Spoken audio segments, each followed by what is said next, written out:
الصلاۃ والسلام علیک یا سیدی یا خاتم النبیین وعلی آلک و اصحابک یا شفیع المذنبین۔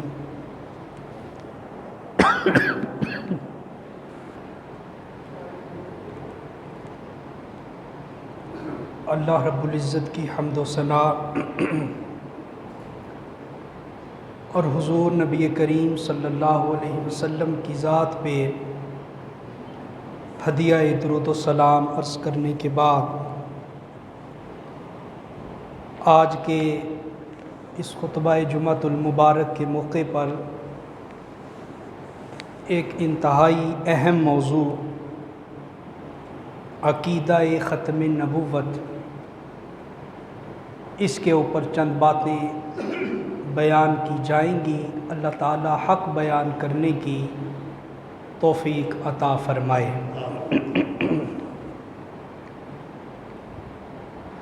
ستمبر کا مہینہ جاری ہے اور یہ وہ مہینہ ہے کہ جس مہینے میں پاکستان کی قومی اسمبلی نے بڑی تحقیق کے بعد، بڑی تفتیش کے بعد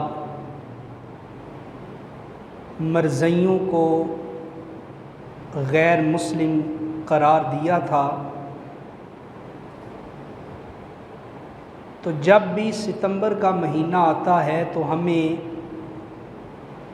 ہمارے بزرگوں کی وہ قربانیاں یاد آ جاتی ہیں جو انہوں نے عقیدہ ختم نبوت کے اوپر پیش کی تھی۔ بھٹو کے دور میں جلسے ہوئے، جلوس ہوئے، کئی شہادتیں ہوئیں، علماء کو، عوام کو جیل کی کوٹھریوں میں بند رکھا گیا، گولیاں چلیں، لاٹھی چارج ہوئے، تب کہیں جا کر مرزائیوں کو غیر مسلم قرار دیا گیا۔ تو جو بزرگ ہیں وہ تو اس تحریک کو جانتے ہیں، مگر جو آج کی نوجوان نسل ہے اسے عقیدہ ختم نبوت سے آگاہ کرنا، عقیدہ ختم نبوت کی واقفیت پیدا کرنا یہ بڑا ضروری ہے۔ عقیدہ ختم نبوت ہے کیا؟ سادہ سے لفظوں میں یہ سمجھنا چاہیے کہ اللہ تعالیٰ نے مختلف زمانوں میں مختلف نبیوں کو اس دنیا میں مبعوث فرمایا۔ نبیوں کا یہ سلسلہ جاری رہا، چلتا رہا، یہاں تک کہ اللہ تعالیٰ نے میرے اور آپ کے نبی جناب احمد مصطفیٰ محمد مجتبی صلی اللہ علیہ وسلم کو ختم نبوت کا تاج پہنا کر اس دنیا میں مبعوث فرما دیا۔ حضور آخری نبی ہیں اور قیامت تک حضور کے بعد کوئی نبی آ سکتا نہیں۔ یہ عقیدہ ختم نبوت ہے۔ مگر یہاں ایک بڑا نقطہ یاد رکھنے کی ضرورت ہے، جو مرزائی دھوکہ دیتے ہیں سیدھے سادے مسلمانوں کو۔ یاد رکھیں، حضور کو صرف اللہ کا رسول ماننا ضروری نہیں، بلکہ ایمان اس وقت مکمل ہوگا جب ہم حضور کو اللہ کا آخری رسول مانیں گے۔ مرزائی یہی دھوکہ دیتے ہیں، وہ کہتے ہیں ہم بھی لا الہ الا اللہ محمد الرسول اللہ پڑھتے ہیں، ہم بھی کہتے ہیں کہ حضور اللہ کے رسول ہیں، اللہ کے نبی ہیں، مگر وہ اگلی بات نہیں کرتے۔ تو یہ بڑی خاص بات یاد رکھنے کی ضرورت ہے کہ حضور صرف اللہ کے رسول نہیں بلکہ حضور اللہ کے آخری رسول ہیں۔ حضور صرف اللہ کے نبی نہیں بلکہ حضور اللہ کے آخری نبی۔ اور اگر کسی کا یہ عقیدہ ہو، جیسے مرزائیوں کا عقیدہ ہے کہ حضور اللہ کے نبی تو ہیں، اللہ کے رسول تو ہیں، مگر معاذ اللہ حضور کے بعد بھی نبوت کا یہ سلسلہ چل سکتا ہے، جبریل وحی لے کے آ سکتا ہے، اللہ کسی کو نبی اور رسول بنا سکتا ہے، تو ایسا عقیدہ رکھنے والا قرآن اور حدیث کی روشنی میں مسلمان نہیں ہو سکتا۔ قرآن پاک کی جو بڑی مشہور آیت میں نے آپ کے سامنے تلاوت کی ہے وہ ہمیں یاد ہونی چاہیے ہر مسلمان کو، اور وہ آیت کیا ہے؟ رب ذوالجلال نے ارشاد فرمایا ما کان محمد ابا احد من رجالکم،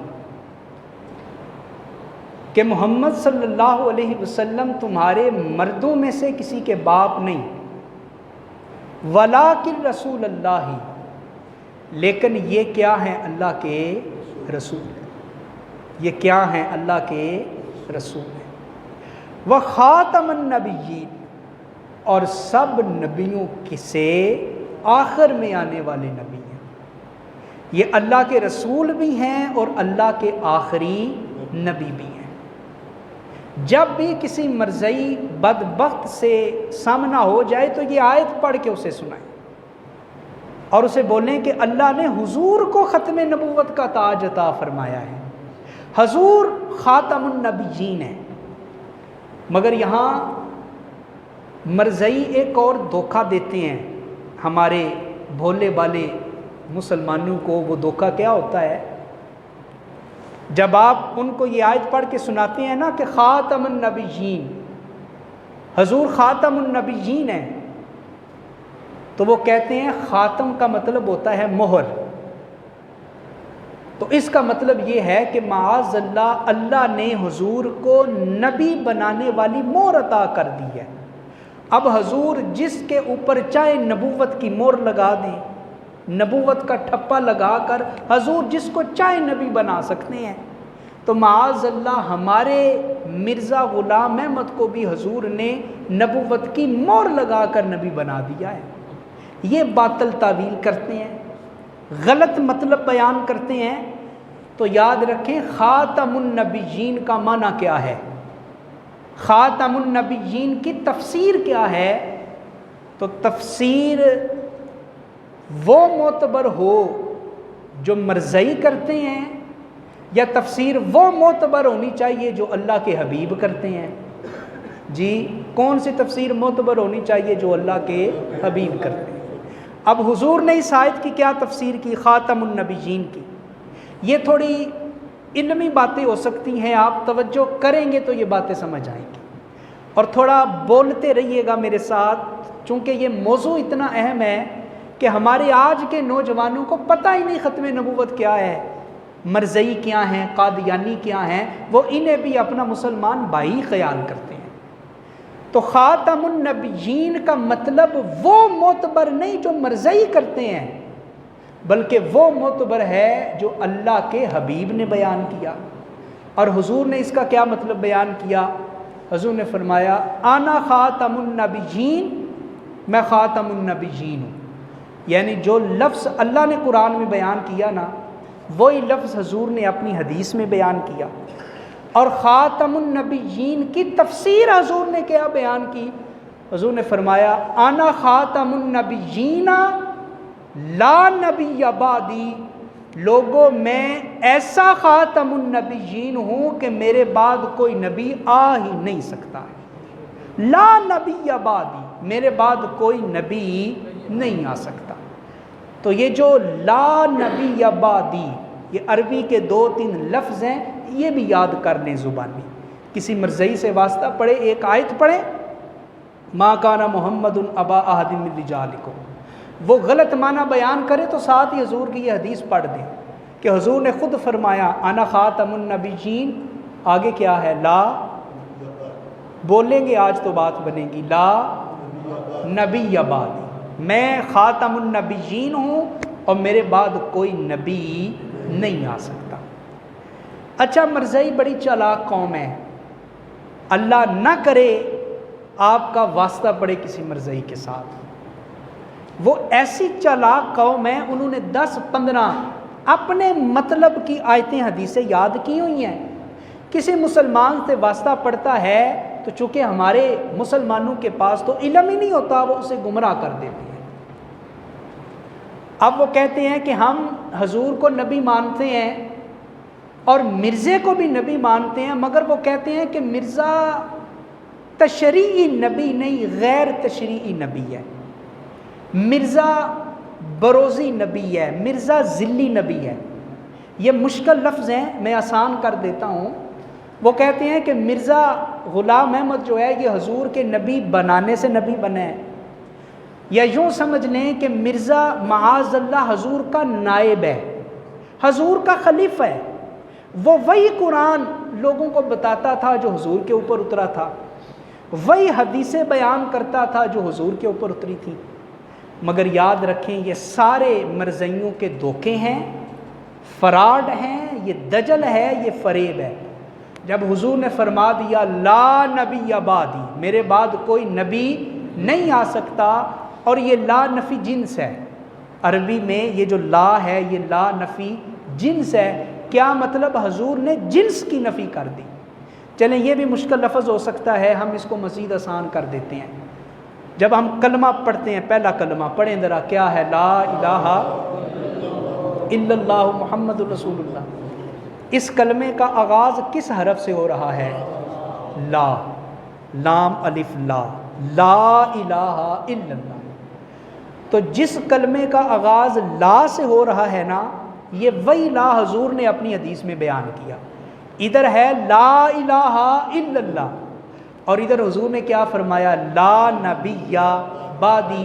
تو اب مجھے بتائیں کہ کسی مسلمان کا یہ عقیدہ ہے کہ میں اللہ کو اللہ مانتا ہوں، مگر اللہ نے معاذ اللہ اپنے خلیفے دنیا میں رکھے ہیں، چھوٹے خدا، چھوٹے معبود۔ اللہ اللہ ہے مگر اللہ کے علاوہ بھی کوئی معبود ہیں؟ کیوں جی، کسی کا عقیدہ ہے یہ نہیں عقیدہ، تو پھر یاد رکھ لیں لا الہ الا اللہ پڑھ کے ہم اس بات کا اعلان کرتے ہیں، اے باری تعالیٰ ہم صرف تجھے ہی خدائے وحدہ لا شریک مانتے ہیں، تیرے سوا کوئی معبود نہیں۔ تو اے باری تعالیٰ جس طرح تیرے سوا کوئی معبود نہیں ہو سکتا، اسی طرح لا نبی بعدی، حضور کے بعد قیامت تک کوئی دوسرا نبی نہیں آ سکتا۔ لا نبی بعدی، جس طرح اللہ کے ساتھ کوئی دوسرا خدا نہیں، اسی طرح حضور کے بعد دوسرا کوئی نبی نہیں آ سکتا۔ اچھا، یہ نعرہ بھی ختم نبوت کے حوالے سے ہمیں یاد کرنا چاہیے۔ وہ نعرہ ہے فرما گئے یہ ہادی، ہادی کہتے ہیں ہدایت دینے والا، اور یہ حضور کا نام ہے۔ فرما گئے یہ ہادی لا نبی بعدی۔ جس طرح ہم نعرے لگاتے ہیں نا اپنی محفلوں میں، نعرہ تکبیر اللہ اکبر، نعرہ رسالت یا رسول اللہ، نعرہ تحقیق حق چار یار، اسی طرح یہ نعرہ ہمیں شامل کرنا چاہیے، اس لیے کہ مرزائی یہ فتنہ بڑا پھیل رہا ہے ہمارے معاشرے میں، اندر ہی اندر جڑیں کاٹ رہے ہیں مسلمانوں کے ایمان کی۔ تو یہ نعرہ ہمیں لگانا چاہیے، اور یہ وہ نعرہ ہے کہ جس کے جواب میں حدیث آتی ہے، فرما گئے یہ ہادی لا نبی بعدی، لا نبی یا حدیث ہے نا، تو جب ہم یہ نعرہ لگائیں گے اور اس کا جواب دیں گے تو عقیدہ ختم نبوت کی حفاظت بھی ہو جائے گی، اور حضور کی حدیث کو پڑھنے کا اللہ ہمیں ثواب بھی عطا فرما دے گا۔ اب یہ نعرہ لگائیں ذرا، فرما گئے یہ ہادی، فرما گئے یہ ہادی، کہ حضور نے خود فرما دیا کہ میرے بعد کوئی نبی نہیں آ سکتا، اور یہ اللہ تعالیٰ نے علم دیا ہے حضور کو، مستقبل کا علم، غیب کا علم، اور اللہ تعالیٰ نے اللہ کے حبیب نے ہم گناہ گاروں کے اوپر کس قدر مہربانی کی۔ حضور نے اس فتنے سے پہلے ہمیں آگاہ فرما دیا تھا۔ حضور نے فرمایا تھا خبردار میرے بعد 30 کذاب آئیں گے، روایات مختلف ہے، بعض حدیثوں میں 40 کا بھی ذکر ہے۔ فرمایا میرے بعد 30 کذاب آئیں گے جو نبی ہونے کا دعویٰ کریں گے، مگر حضور نے فرمایا یاد رکھو وہ سارے کے سارے جھوٹے ہوں گے، وہ سارے کے سارے بے ایمان ہوں گے، وہ سارے کے سارے کذاب ہوں گے، ان میں سے کوئی سچا نبی نہیں ہوگا، اس لیے کہ قیامت تک کے لیے اللہ نے صرف مجھے آخری نبی بنا کر اس دنیا میں مبعوث فرما دیا۔ وہ سارے کذاب ہوں گے، سارے جھوٹے ہوں گے، سارے بے ایمان ہوں گے، یہ حضور نے پہلے بتا دیا۔ اور یہ جو مرزا ہے نا، یہ تو پچھلی صدی کی پیداوار ہے۔ حضور علیہ السلام ابھی اس دنیا میں ظاہری طور پہ موجود تھے، حضور کی زندگی میں ہی کچھ لوگوں نے نبوت کا دعویٰ کر دیا۔ ایک بندہ حضور کے پاس آیا اور کہنے لگا میں بھی اللہ کا نبی ہوں، میرے اوپر بھی وہی اترتی ہے، آپ ایسا کریں نبوت کو آدھا آدھا کر لیں، آدھے نبی آپ آدھا نبی میں، 15 سپارے آپ لے لیں 15 سپارے مجھے دے دیں، آدھے صحابہ آپ لے لیں آدھے صحابہ مجھے دے دیں۔ تو جب اس نے یہ دعویٰ کیا، صحابہ کہتے ہیں حضور کے ہاتھ میں ایک سوکھی چھڑی تھی، سوکھی سوٹی حضور کے ہاتھ میں تھی۔ حضور نے اس کو توڑا، 2 حصوں میں تقسیم کیا، کہا تم مجھ سے آدھی نبوت مانگ رہا ہے، میں اللہ کا سچا نبی ہوں، میں تو تمہیں آدھی یہ جو آدھا حصہ ہے لکڑی کا میں یہ بھی تمہیں نہیں دوں گا، تم مجھے کہہ رہا ہے کہ مجھے آدھی نبوت دے دی جائے۔ اور پھر حضور علیہ الصلاۃ والتسلیم کے پردہ کرنے کے بعد مسیلمہ کذاب یہ جھوٹا نبی تھا اور اس کا فتنہ بڑا پھیلا، اس نے بھی نبی ہونے کا دعویٰ کیا۔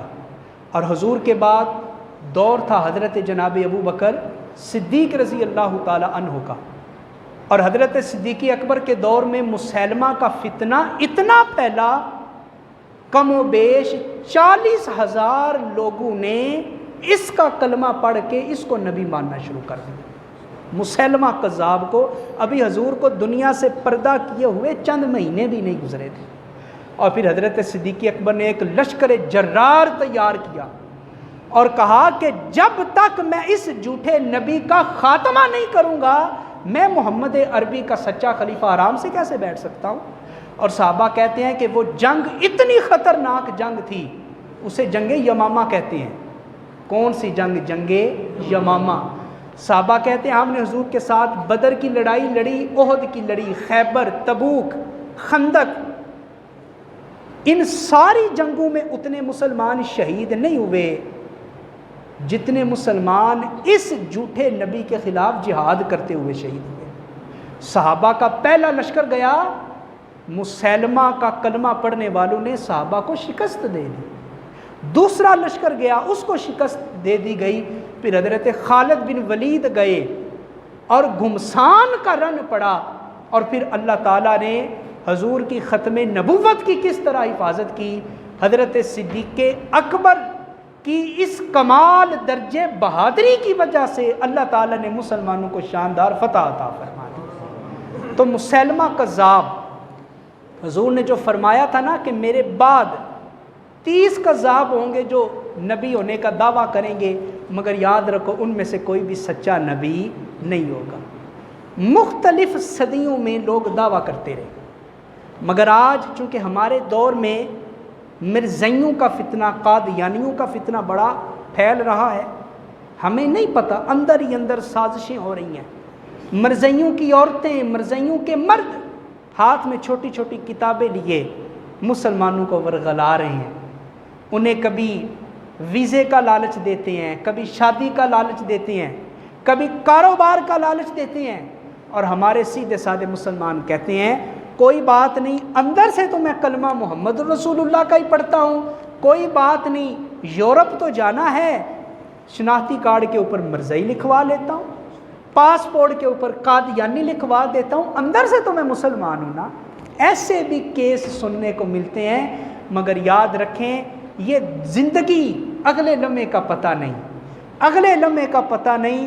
تو مسلمان وہ ہوتا ہے جو دنیا کے فائدے کے لیے اپنی قبر کا سودا نہیں کیا کرتا، مسلمان دنیا کے فائدے کے لیے اپنی آخرت کا سودا نہیں کیا کرتا۔ آج ضرورت اس بات کی ہے کہ مسلمان کو جتنا بھی لالچ دیا جائے، چاہے شادی کا لالچ دیا جائے، چاہے ویزے کا لالچ دیا جائے، چاہے کاروبار کا لالچ دیا جائے، مسلمان کی زبان پہ یہی نعرہ ہونا چاہیے، فرما گئے یہ ہادی لا نبی بعدی، اے مجھے لالچ دینے والوں، اگر تم دنیا جہاں کے سارے خزانے میرے قدموں میں رکھ دو، پھر بھی میں آمنہ کے لال کو کبھی پیٹھ نہیں کر سکتا، کبھی میں حضور کے ساتھ بے وفائی نہیں کر سکتا۔ یہ عقیدہ ہونا چاہیے مسلمانوں کا۔ اور یہ جو مرزا بے ایمان تھا، بدبخت تھا، یہ پچھلی صدی میں پیدا ہوا۔ انڈیا کا ایک ضلع ہے گرداسپور، اس کا ایک شہر ہے قادیان۔ یہ جو آپ کا نیا بارڈر پہ وہ انگریز ان کا سکھوں کا جو گردوارہ بنا ہے نا، اس شکڑ گڑھ سائیڈ کی طرف، نارووال سائیڈ کی طرف، تو وہ جو بارڈر ہے، بارڈر کی اس طرف ہمارا نارووال ہے، اس طرف مرزائیوں کے ابا جی، مرزائیوں کے جھوٹے نبی کا وہ والا، وہ اس کا وہ علاقہ ہے قادیان کا، بالکل بارڈر کے دوسری طرف۔ اور یہ بھی اللہ جانے اس میں کیا سازش ہے کہ حکومت نے چند ہی مہینوں کے اندر لاکھوں اربوں لگا کر سکھوں کا وہ گردوارہ تعمیر کر دیا۔ تو یاد رکھیں، یہ جو مرزا غلام احمد تھا، یہ اللہ کی بھی گستاخی کرتا رہا، انبیاء کی بھی گستاخی کرتا رہا، اور سب سے بڑھ کر یہ ہمارے آقا و مولا مدینے والے آقا کی بھی بے ادبیاں کرتا رہا، اہل بیت کی گستاخی، صحابہ کی گستاخی، اور پوری امت مسلمہ کی یہ گستاخی کرتا رہا۔ اب چونکہ اس کی گستاخیاں بعض تو اتنی خطرناک ہیں کہ ہم تو وہ زبان پہ بھی نہیں لا سکتے، مگر نقل کفر کفر نباشت، عوام کو اس فتنے سے آگاہ کرنا بھی ضروری ہے کہ مرزائیوں کے گندے عقیدے کیا تھے، مرزائیوں کے جو گستاخی والے عقیدے تھے وہ بھی آپ کو بتانا ضروری ہے۔ اس کی کتابیں ہیں چند، ایک کہ میں آپ کے نام آپ کے سامنے رکھ دیتا ہوں۔ اس کی ایک کتاب ہے آئینہ کمالات، دوسری اس کی کتاب ہے انوار اسلام، تیسری اس کی کتاب ہے ازالہ اوہام، اور بھی اس نے بڑی کتابیں لکھی۔ تو ان کتابوں کے اندر اس نے یہ گستاخیاں کی۔ اب آپ اس کی گستاخیاں سنتے جائیں، دل میں توبہ استغفار پڑھتے جائیں، کانوں کو ہاتھ لگاتے جائیں، اور مدینے والے آقا کی سچی محبت اپنے سینے میں پیدا کرتے چلے جائیں۔ یہ اپنی کتاب میں لکھتا ہے کہ مدینہ کے عیسائی حضور کو پنیر پیش کرتے، حضور قبول کر لیتے، اس کا استعمال کرتے، حالانکہ یہ بات ظاہر تھی کہ عیسائی اس پنیر میں سور کی چربی استعمال کرتے تھے۔ غور کیا آپ نے؟ اب اس کی مزید وضاحت میں نہیں کر سکتا آپ کے سامنے کہ سور کی نسبت جناب رسول اللہ کی طرف کی گئی، کہ عیسائی حضور کو جب حضور مدینہ میں ہجرت کر کے تشریف لائے، عیسائی حضور کو پنیر پیش کرتے، حضور قبول کر لیتے، اس کو استعمال کرتے، اس کو کھاتے، حالانکہ یہ بات ظاہر تھی کہ عیسائی اس میں سور کی چربی استعمال کرتے تھے۔ اب مجھے بتائیں، مرزا بدبخت نے یہ حضور کی بے ادبی کی ہے کہ نہیں کی ہے؟ یہ حضور کی گستاخی ہے کہ نہیں گستاخی؟ حضرت جناب ابو بکر صدیق اور حضرت فاروق اعظم کی گستاخی سنیں، اس نے کتنی بڑی گستاخی کی۔ کہتا ہے لوگ ویسے ہی ابو بکر عمر عمر کرتے رہتے ہیں، کئی ابو بکر اور عمر میرے جوتوں کے تسمے باندھنے کے بھی قابل نہیں ہیں۔ حضرت صدیق اکبر کی گستاخی، حضرت فاروق اعظم کی گستاخی۔ کہتے ہیں وہ ابو بکر اور وہ عمر، وہ تو میرے پاؤں کے جو اوپر جوتے ہیں نا، ان جوتوں کے تسمے باندھنے کے بھی وہ لائق نہیں ہیں۔ اب یہ کتنی بڑی گستاخی ہے حضرت صدیق اکبر کی، جو حضور کے صحابی ہیں، حضور کے سسر بھی ہیں۔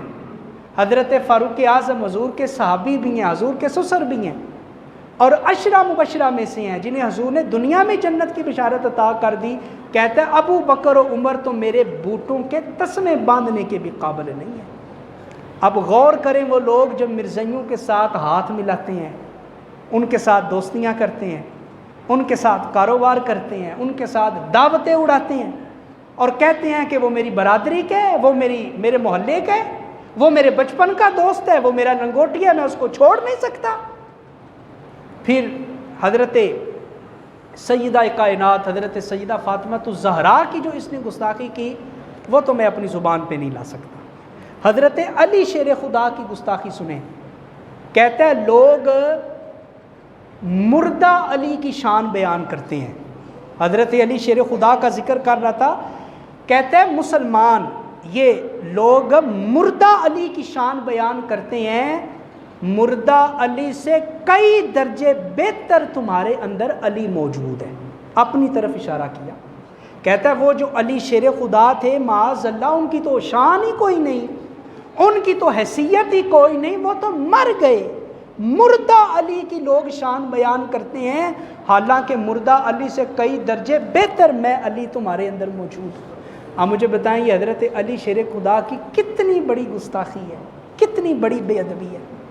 حضرت امام حسین کی گستاخی، کہتا ہے امام حسین، لوگ حسین حسین کرتے ہیں، میں اپنا دامن جھاڑوں، دامن سمجھتے ہیں نا، اپنا پلو، اپنی قمیض، اپنی چادر، میں اپنا دامن جھاڑوں تو میرے دامن سے کئی حسین گر کے نیچے چلتے ہیں۔ اور کہتا ہے کربلا، کربلا کیا ہے؟ میری زندگی کا ہر لمحہ کربلا سے بہتر مقام رکھتا ہے۔ یہ مرزا کہتا ہے بدبخت کہ میری زندگی کا ہر لمحہ کربلا سے بہتر ہے، اور میں اپنا دامن جھاڑوں تو میرے دامن سے کئی حسین نیچے گرتے ہیں۔ اللہ یعوذ باللہ، وہ آقا حسین جن کو حضور نے کہا کہ یہ جنتی جوانوں کا سردار ہے، وہ آقا حسین جن کو حضور کندھوں پہ سواری کراتے رہے، وہ آقا حسین کہ دنیا کے سارے ولی مل جائیں، سارے غوث مل جائیں، سارے قطب مل جائیں، یہ سارے مل کے بھی آقا حسین کے پاؤں کے نیچے لگنے والی مٹی کا مقابلہ بھی نہیں کر سکتے۔ تو ان کے بارے میں کہتا ہے میں اپنا دامن جھاڑوں تو میرے دامن سے کئی حسین نیچے گرتے ہیں۔ اور پھر اس نے قیامت تک کے مسلمانوں کو گالی دی، ہماری ماؤں کو اس نے گالیاں دی۔ زبان زیب نہیں دیتی میں اس کا ذکر کروں، میں نے پہلے کہا نقل کفر کفر نہ باشد، لیکن اس نیت سے بیان کرنا ضروری ہے کہ یہ جو نوجوان نسل جوان ہو رہی ہے نا، اس کو پتہ چلے یہ قادیانیوں کا فتنہ کتنا بڑا فتنہ ہے، یہ مرزیوں کا فتنہ کتنا بڑا فتنہ ہے۔ اپنی کتاب آئینہ کمالات اور انوار اسلام میں لکھتا ہے کہ جو مجھے نبی نہیں مانتا، مرزا لکھتا ہے غلام احمد، جو مجھے نبی نہیں مانتا، جو میرا کلمہ نہیں پڑھتا، وہ شریف عورتوں کی اولاد ہی نہیں ہے۔ توجہ کیا آپ نے کہ جو مجھے نبی نہ مانے، جو میرا کلمہ نہ پڑھے، وہ شریف عورتوں کی اولاد نہیں ہے۔ اب مجھے بتائیں تاجدار گولڑا حضور پیر سید مہر علی شاہ رحمۃ اللہ تعالی علیہ نے مرزا کا کلمہ پڑھا تھا؟ یار اونچا بولو نا۔ تو مرزا کی یہ گالی حضور تاجدار گولڑا تک جاتی ہے کہ نہیں جاتی؟ علی پور سجدہ حضور پیر جماعت علی شاہ صاحب، انہوں نے مرزا کا کلمہ پڑھا تھا؟ یہ گالی ان تک جاتی ہے کہ نہیں جاتی؟ حضور پیر سیال لجپال خواجہ کمر الدین سیالوی رحمۃ اللہ تعالی علیہ، انہوں نے مرزا کا کلمہ پڑھا تھا؟ نہیں پڑھا تھا۔ اب یہ گالی ان تک جاتی ہے کہ نہیں جاتی؟ آپ جتنے لوگ یہاں بیٹھے ہیں ہم نسبتوں والے ہیں، کسی کی بیعت کسی جگہ ہوگی، کسی کی بیعت کسی جگہ ہوگی، ہم سارے مرشد والے ہیں، ہم سارے بیعت والے ہیں۔ مجھے ایمان سے بتائیں مرزا ہمارے سیدوں کو گالیاں دیتا رہا، ہمارے سیدوں کی ماؤں کو گالیاں دیتا رہا، ہمارے مرشدوں کی ماؤں کو گالیاں دیتا رہا، اور ہم آج ان سے دوستیاں کرتے پھریں، ان سے یاریاں کرتے پھریں۔ ذرا سوچے قیامت کے دن آپ کے مرشد نے آپ سے پوچھ لیا، حضور تاجدار گولڑا نے پوچھ لیا، پیر جماعت علی شاہ صاحب نے پوچھ لیا، لجپال پیر سیال نے پوچھ لیا، یا اور بزرگوں نے پوچھ لیا کہ مرزا بدبخت تو ہماری ماؤں کو گالیاں دیتا تھا، تم دنیا میں اس کے ساتھ سلامیں لیتے رہے، اس کے ساتھ دوستیاں پالتے رہے، تو بتاؤ اپنے مرشدوں کو قیامت کے دن کیا منہ دکھاؤ گے؟ اور میں کہتا ہوں یہ مرشد تو ایک طرف رہے اس مرزا نے حضور کی بے ادبیاں کی، حضور کی گستاخیاں کی، تو مجھے بتائیں ہمارے دل میں حضور کا پیار ہے کہ نہیں؟ اونچی بولے ہیں پیار کہ نہیں؟ حضور کی محبت ہمارے سینوں میں ہے کہ نہیں؟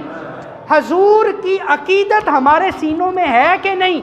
تو اگر آج ہم نے مرزائیوں سے صلح رکھی، ان سے سلامیں لیتے رہے، ان سے کاروبار کرتے رہے، ان کی دعوتیں کھاتے رہے، تو قیامت کا وہ منظر اپنی نظروں کے سامنے رکھیں کہ جب اللہ کے سامنے جائیں گے، حضور نبی رحمت کے سامنے جائیں گے اور حضور ہم سے پوچھ لیں اے میری شفاعت کی امید رکھنے والوں، دنیا میں میرے گستاخوں سے دوستیاں کرتے رہے، آج کس منہ سے میرے سامنے آتے ہو؟ تو ہم حضور کو کیا جواب دیں گے؟